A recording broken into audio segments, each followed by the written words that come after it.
Derbi mes Dritos dhe Shkëndijës në Fadil Vokri, i vlefshëm për ndeshjen e Conference League, i cili u mbyll 1-0 në favor të vendasve, nuk ishte thjesht ndeshje, ishte demonstrim force, mesazhi qartë dhe shfaqje e pastër patriotizmi shqiptar. Tribunat u shndërruan në skenë kombëtare, banderolat dominuan gjithçka, thirrje direkte, pa filtra, për vëllazëri dhe mobilizim. Sa herë të jetë nevoja, vëllezërit e Mujdinit vijnë nga Tetova, simbole historike, data kyçe dhe figura që përfaqësojnë rezistencë, sakrificë dhe identitet.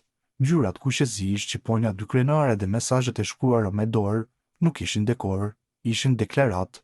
Ballistët vendosën standardin, koreografi organizuar e fortë vizualisht, me peshë emocionale dhe politike.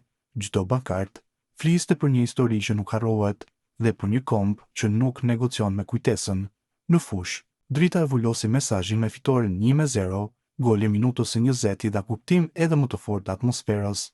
Por e vërteta është kjo, rezultati ishte i rëndësishëm, por momenti i madh ndodhi në tribuna. Ky ishte futbolli shqiptar, me shtyllë kurrizore, jo zhurmë për show, por zë që dëgjohet, jo tifozëri e zakonshme, por identitet i artikuluar qartë, dhe kjo nuk harrohet lehtë.